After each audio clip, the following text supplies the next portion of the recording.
Good morning, everyone. We are going to be starting the webinar in a couple of minutes time. We're seeing a lot of attendees starting to join now. It's hit 11 o'clock, so we're just going to give people a couple of minutes, and we can see the webinars starting to fill up. So we'll be back shortly to begin.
Good morning, everyone. So thank you very much indeed for joining the webinar this morning.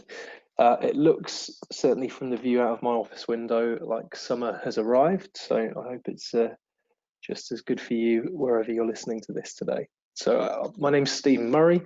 I'm Applications Director at IP Integration. I'll be hosting the webinar today, assisted by Pippa Rees-Page, our Head of Marketing, who will be helping out with some of the polling questions that we have. So this is going to be an interactive webinar. We're going to push some questions out to you guys, and there'll be voting buttons to use, and we'll be having a look at the feedback live as it comes in, to see how things are going within your environment, and also your experiences as consumers yourselves, as well as people who work in contact centres. So without further ado, let's kick off the webinar. We're talking today about why Callback has gone from nicety to necessity.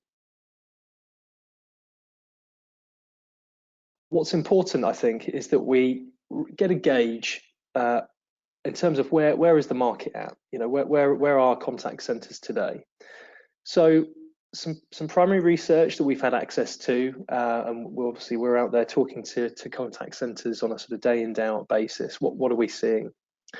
Well, there's this view that, you know, omni-channel is kind of the expected norm nowadays. So, you know, if a customer is engaging with an organization, perhaps via a mobile app, a self-service portal, perhaps through a self-service speech application, that, you know, if they have a self-service failure within that environment and they then come through, perhaps switch channel to a voice call within the contact center, that in some way that journey perhaps needs to be joined up, and that there is the expectation is there that they'll be an understanding of why they're calling in, and you're able to sort of help them much quicker because of that. We're seeing really now that customers' need for speed, ultimately their impatience is growing further and faster as well. So it's somewhere in the region of 82% of the UK population now have access to a smartphone. You know, that gives the power of the sort of Internet of Things in the palm of their hand. It gives them instant access to banking information, applications for retail, etc. So this need for speed is really growing. And actually, the Christmas before last, there was a fantastic example of this need for speed being met, along with this sort of omni-channel experience. And that was Argos setting up a pop-up store in Cannon Street Station. So in theory, consumers would be able to travel into on the commute on the train. They'd be using the Argos mobile app, placing that order, and literally picking up the goods as they were going through the station on their way into work. So what a fantastic example that is of sort of delivering against those two sort of trends we're seeing. But along with that, customer expectations growing as well. So customers are expecting far more personalized experiences when they interact and engage with people. So this term of big data has been around for quite a long time now, but obviously what we all have to do as businesses is treat that data ethically, within the confines of regulations such as GDPR, the Data Protection Act, FCA, if you're in financial services. We need to ensure that we're treating that data as sacred, but using it to differentiate our service offering out to our customers as well, with perhaps offers and experiences that are appropriate for their needs. So, for example, if somebody's taken out an insurance policy, maybe there's an offer that's pushed to them that's relevant to an additional policy, perhaps for pet insurance, if we know that they've got an animal in that house. Not necessarily that an offer that's completely irrelevant to them, after the event. It's not going to be of interest. Another thing that we've seen really flying up the rails in the last couple of years is the challenge of an increasing millennial workforce within the contact center. Now, a millennial is counted as someone who's sort of born after 1981, so they've really sort of grown up and for the most part had, the internet and sort of this digital era has been part of their life experience from their very earliest days, and their expectations on you as a contact center employer are much higher. In fact, a survey by Gallup said that the average millennial expects to stay in a job somewhere between 20 and 24 months. Within the contact center, that strips down to around 10 to 13 months. So trying to keep these individuals engaged and then get away from that horrible cost of attrition that we see in contact centers is a big challenge. So how do we stop that burnout from happening? How do we keep them engaged and interested, and ultimately keep those staffing costs down? Underpinning all that as well is that customers are far more educated now. So, you have what's sort of referred to as the Martin Lewis effect, money saving expert, popping up on morning TV, citing the latest and greatest offers for switching your, broadband or gas, electric. We have Twitter, we have other blogs and social media out there. Customers are always talking about us, good and bad. More often than not, negative experiences are shared though. And ultimately, they will vote very quickly if that service expectation is not being met, or if they don't believe they're getting value for money. So that's what we're seeing. And we're just going to run a very quick poll now out to you guys to see which of those challenges you're seeing as well. So we're just going to launch that poll, and if you can click an answer, and we can see how we're doing on that. So please feel free to click now. We can see some results. We're collecting those results from you.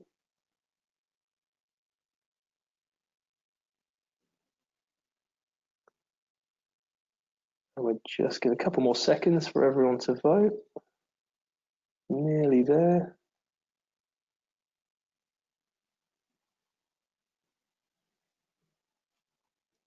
Thank you very much. So as we can see, there's a reasonable split there between the different areas, and as we can see, this sort of omni-channel need for speed piece is definitely seems to be one of the sort of biggest pinch points for customers. Along, and as I said, with this sort of piece about the millennial workforce and the challenges that presents coming up on the rails as well. Interesting, actually. So customer retention sort of down there at 5%. So I would say congratulations to you all. Sounds like you all got that under control and doing a great job. Thank you very much for participating in that one. We've got a couple more to go.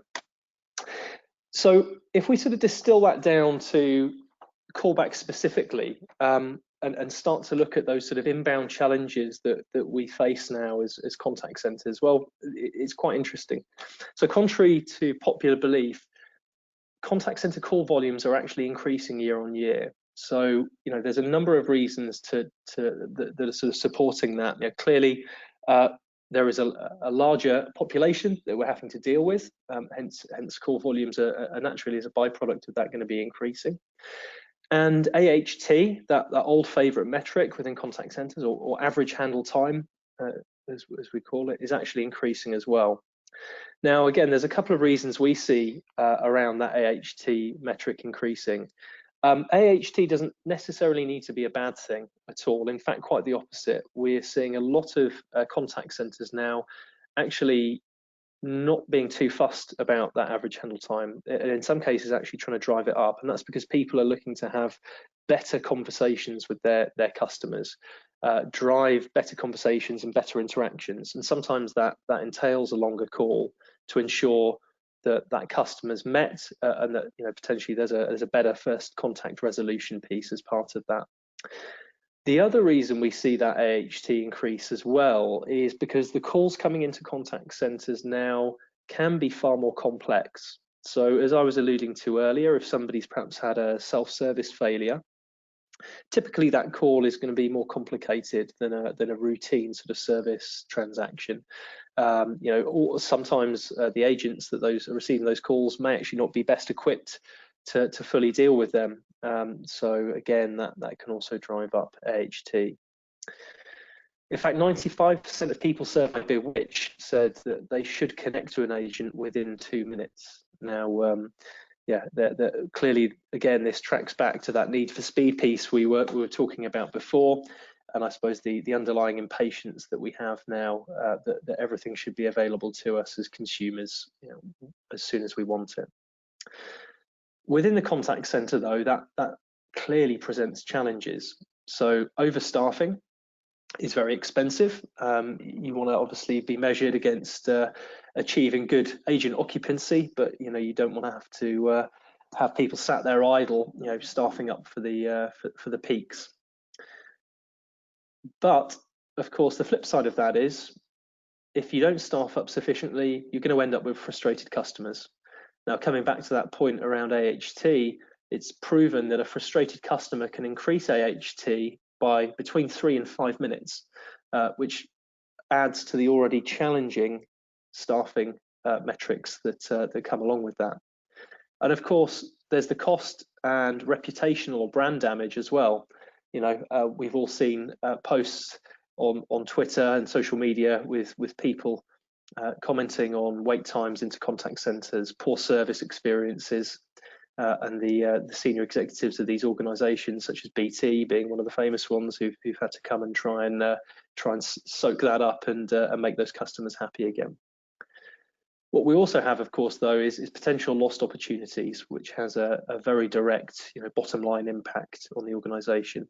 If your customers can't get through to you, or if they perceive that there is a significant wait, they're going to go to the next one on the list on Google, or a number 2 competitor of yours, to see if they can get an answer and a price out of them quicker.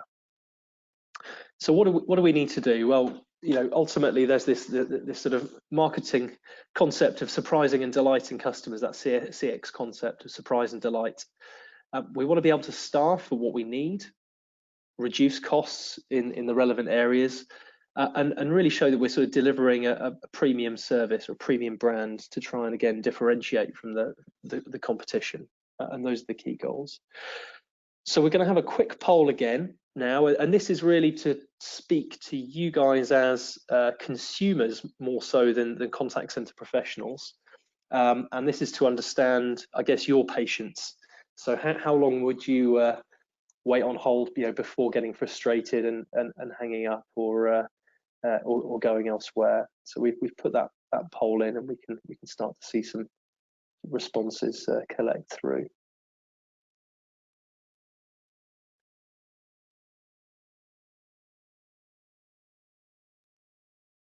Great, okay. So we're going to close that down and publish the results. So absolutely, you guys have got a very similar service expectation to the rest of the UK by the look of it, with people very clearly prepared to wait between around 2 and 5, and some very impatient people, 0 to 2, or some very busy people, should I say. Now, that's interesting as well, because again, data statistics support that actually when you're waiting on hold, the reality of the time which you're experiencing actually doubles up in your head. So if you've been on hold for 2 minutes, you think it's 4. If it's 5 minutes, you actually think it's 10. So the experience there can be significantly more negative in your mind than actually where the clock's ticking as well. So thank you again for your input on that one. So what can we do to try and address that? Well, this is where we start to talk about, you know, solutions specifically for addressing that callback challenge and the sort of peak demand that we see. So we're going to talk a little bit about the application we've developed on that, but then we're going to go into an actual customer example. So we're going to talk through the customer in terms of the journey they took, and more importantly then the metrics. So actually not just telling you about sort of, you know, product features. We're going to talk to you about metrics that this business measured and the tangible benefits that they saw in terms of, you know, cash, percentage improvement, and FTE. So and that's where I think it'll really bring some color and perspective. So today we're going to be talking about Q4Me.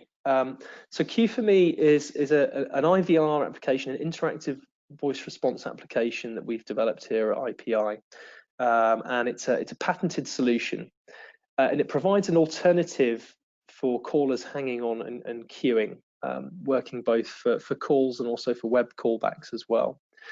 So we will step in, and Q4Me will actually offer to hold that position in the queue for the customer until an agent becomes available. Q4Me will then secure an agent on that customer's behalf and will initiate an outbound call and get the customer on the line, meeting that service expectation to them. A quick question for you guys as well. We're going to do a very quick poll, but this was around callback solutions in the contact center, and just to see how many of you, again, as a customer, have actually used a callback solution before when calling and interacting with a company, just to get an idea on who's had some experiences on that before. See the votes coming in. Thank you very much for that. Okay, interesting. So yeah, so you know, 3/4 of you have used one before. That's interesting. We're seeing them more and more now in the UK. 4% have used one but didn't like it, which is interesting. Now, we always say it's down to how these things are configured. There's a number of companies out there delivering solutions like this. If they're deployed well and they work, then they can be fantastic. But thank you very much for your input on that one. So Q4Me has, as I said, a patent against it, and that's because the way in which we handle those callbacks and the algorithm that we use within our software is completely unique. External callers will call in, and we will decide, or you will decide as customers, when you want to start offering that callback. Typically, if an SLA looks like it's going to be breached or a queue length exceeds a certain threshold, you'll actually step in. Q4Me will actually step in and offer up that callback. If a customer accepts that, we will take some details from them. We will provide to the customer an expected callback time, and the customer can then hang up. And indeed, Q4Me then steps out the process as well. So again, unlike other callback solutions, we actually don't take up ports on your telephony platform, whatever that may be. We don't take up ports on your IVR. All of our information is written into a database, and Q4Me's intelligence sits there monitoring those jobs in the database. When we see that the callback expectation that we made to that customer is about to be reached, we will actually initiate a call ourselves, a high priority call into the contact center, and we will secure an agent for a callback. The agent interacts with Q4Me and is played the customer's name, their details, and we can do some computer telephony integration, so integrate into your CRM system to actually screen populate that agent's screen with the customer's full details on as well. The agent accepts that, and then we initiate a call to the customer, and they can get into that conversation. So that's the process. We're going to just do a very quick question actually on this as well. I've just been reminded, so apologies for that, which is around if any of you have already implemented callback technology within your contact center. and this is you as sort of contact center professionals, not as consumers. So we're just going to see how many of you have already done that, and we're getting some responses coming through there. Thank you very much.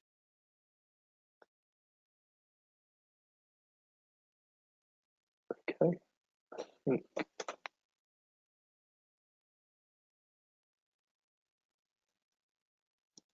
that's great. Yeah, so again, a mixed bag. Some have, some thinking about it, some haven't, and again, we typically see that very similar kind of metrics out there with the contact centers that we're speaking to today. So let's talk about customer specific examples now. So the customer in question, they're very much a seasonal business. They are a specialist travel company for the over 50s. Probably as vague as I can make it. But it's fair to say their demographic very much like to pick up the phone. The demographic of their customer base was certainly prepared to wait, but certainly didn't like waiting to actually get through to an agent. They'd had some staff numbers which had fallen dramatically due to increasing pressures on budget within the organisation.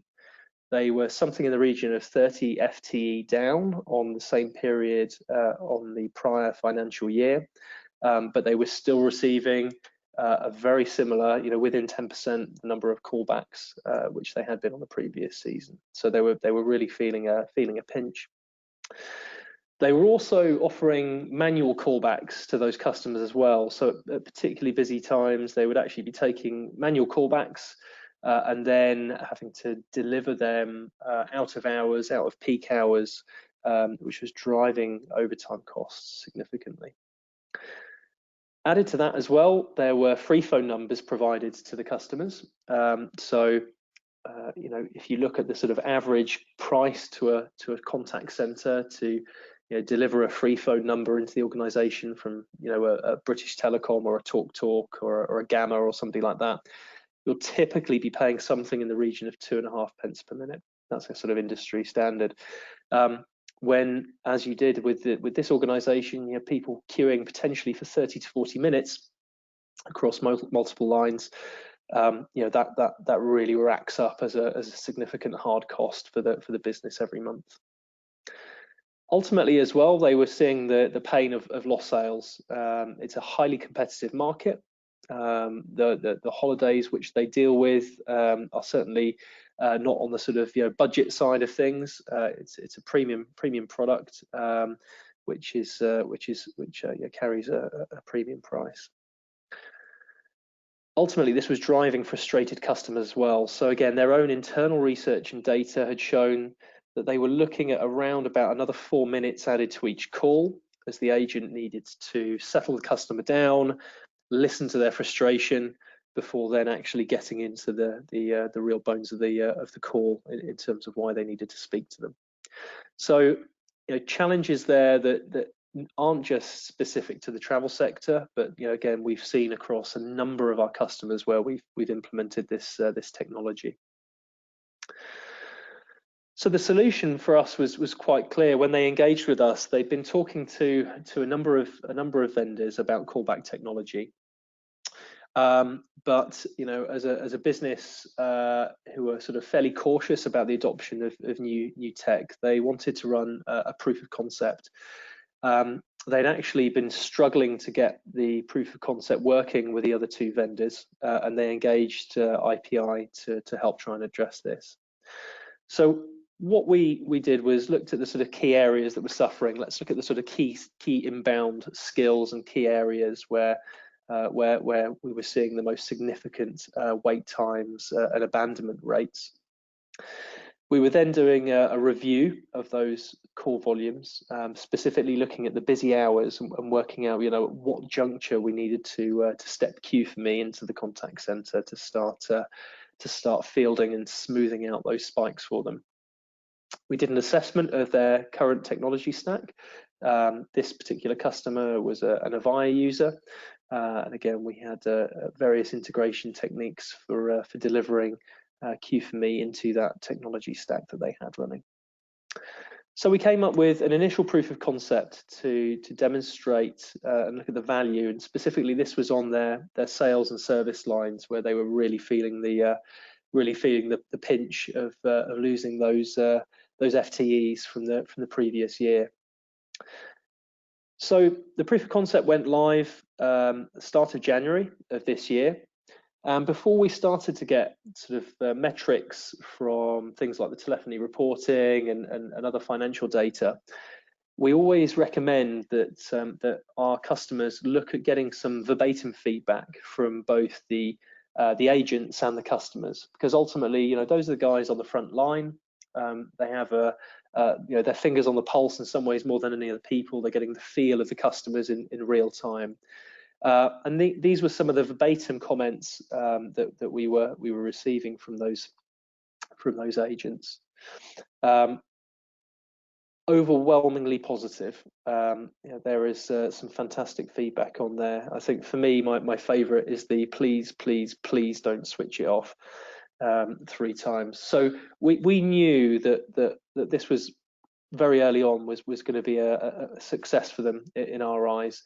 The customers were delighted, so you know, clearly that was going to have some measures in terms of CSAT, and the agents were really feeling that the pressure was off, you know, in terms of that avalanche of calls in queue, an abandonment rate that was displaying lots of red on those wall boards, which you know, ultimately is pretty demotivating, you know, if you're breaching that SLA and not able to recover that, you know, as an individual agent, you know, through the course of the day.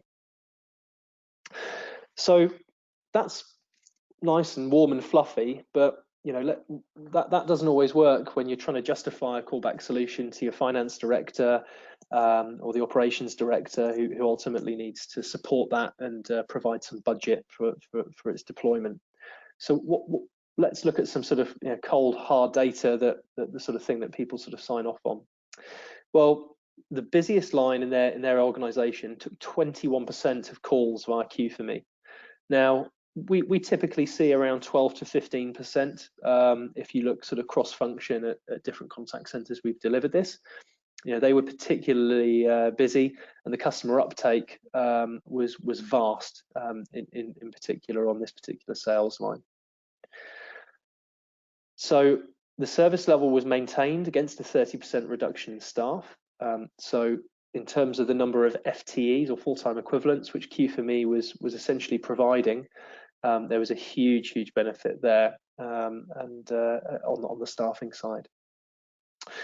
Q4Me also equated to 7% of the total call volumes as well within that contact center in January, which again, from an FTE perspective, is significant in a contact center with, you know, 150-200 agents. We achieved a 2,500 reduction in repeat calls. So that's calls recognized where they're coming in from an abandoned call and then into a repeat call a little later on. So again, what that can do is have a very positive impact on those inbound call metrics from a perspective of then reporting and showing, you know, truly what's going on in the contact center. And over 30 hours of overtime was saved as well. Again, there's a clear financial cost there, with the sort of fairly significant amount of overtime which these guys were having to pay staff to do those manual callbacks. So benefits. What was realised off the back of this? Well, we were pretty proud of the work we did with these guys, and the internal, you know, business analyst team and the director of sales and service have been sort of shouting about this from the rafters within their organisation. In 1 month, they achieved almost £400,000 of saved revenue. So £377,000 was the exact figure. And this was in the cost of lost opportunities. So what an abandoned call actually represents to them in terms of lost revenue, lost opportunity. Suffice to say, the return on investment for the price of the solution was extremely dramatic based on that. They achieved an 8% service level improvement as well. So again, what we're able to do, you know, if deployed correctly in the right way, you know, a callback solution is really able to offer you several additional pairs of hands to help you address that SLA, and pushing towards double-digit improvements, with a single implementation is again dramatically good. And of course, there was that significant reduction in overtime costs as well, which again represented from month one a hard cash benefit to the business in not having to pay that out. We also saw, interestingly, customer satisfaction over that month, a measured increase in customer satisfaction of 0.5 as well. Now, as everyone knows, the sort of CSAT can be viewed sometimes as a fluffy metric, but again, and we've got the data to prove this, an increase of 0.5, 1% can actually then be directly attributed into percentage profit growth and revenue increase, against an organization's P&L as well. So again, those results can be calculated back. So, I'm just skipping ahead of myself there, but we just wanted to ask a quick question to you again as contact center professionals. What matters most to your company and your department, I suppose, when it comes to benefits realization? So when you're having to speak to your FD, your ops director, what are you seeing as those key areas that you need to address really when you're looking to implement solutions?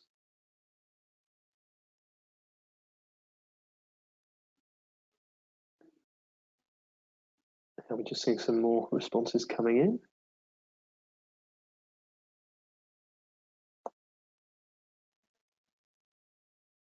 Yep, and we're there.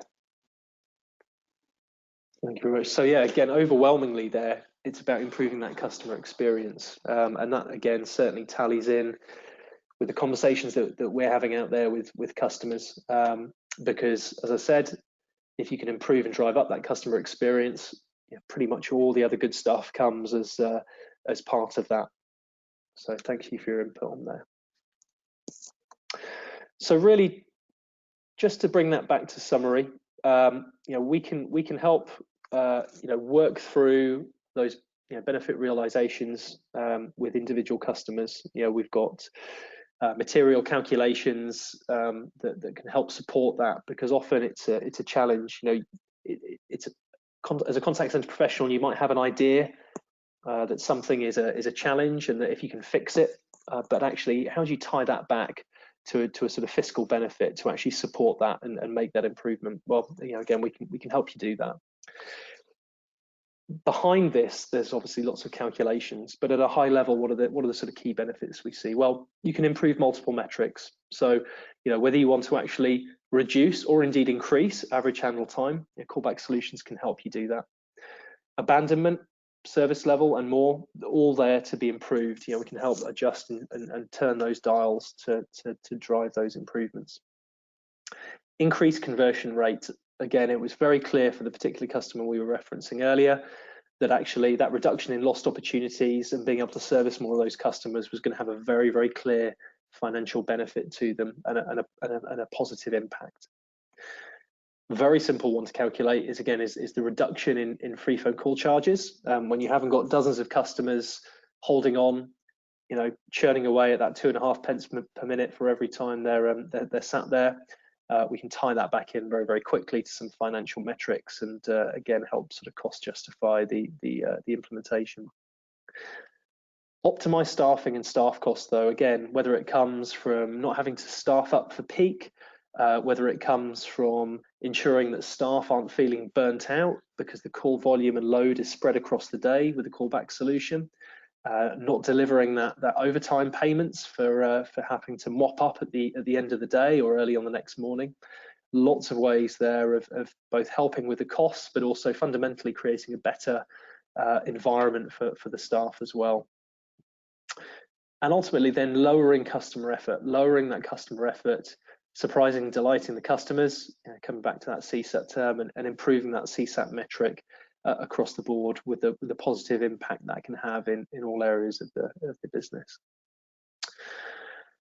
So that covers it in terms of the slideware. didn't want to bombard you too much this morning, but to really give you a flavour, and hopefully you've managed to get an idea of what's possible, you know, with working with the right partner, and really just about now why, as we sort of said at the top, why callbacks are now a necessity, not just a nicety. So we can now open up to questions. You should have a question tab within your GoToWebinar pane on the right-hand side, and we'll open that up. So please feel free to type any questions that you may have in, and we'll start fielding those answers as best we can. So we'll just wait for the first ones to come through. Okay, so first one we've had is, what telephone systems does this work on? So the answer is really any. So we've done implementations against Avaya, Cisco, Mitel, to name but a few. We've had a variant of that question come through actually, which is it compatible with Horizon? Now, if memory serves, Horizon, I think, is a BT hosted platform. So we probably need to look at that one independently. So we'll follow up with the question answer on that time. We've also had another one come through. So what length of time would you recommend before offering a callback? Again, that would really depend. We'd come in and do a piece of work with you guys, and different organizations, different products, different service lines, all have different expectations on when you can offer a callback. Now, additionally as well, there's normally a tuning phase that we go through. So let's say, for example, you might want to offer a callback initially after 5 minutes. Well, we can actually turn the dials on Q4Me a little bit and perhaps offer it after 2 minutes. We may see a much higher percentage uptake rate. So there's normally that sort of little bit of tuning process that we go through there. So we've had another one. What is the pricing of the system? So the system's available in two sort of flavors in terms of it. We have a SaaS-based model. So that's just a software as a service approach, which is a sort of pay monthly, pay as you use type approach. But there's also an option to purchase it in a more sort of traditional sort of software license type approach as well. Another question come through, which is there a minimum number of agents that a callback solution costs in for? The answer is we would work with you guys to look at, you know, how that ROI is going to play back. There is not necessarily a particularly lower limit where that works. It's about really how busy that contact center is.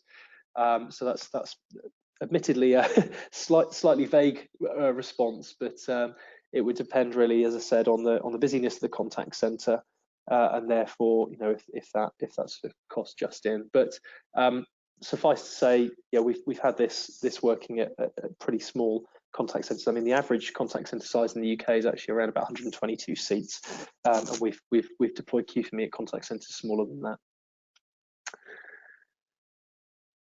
So I've had another one come through, good question. Can the callback be offered for later in the day rather than their expected queue time? Yes, is the short answer to that. The longer answer is that we have a couple of different mechanisms.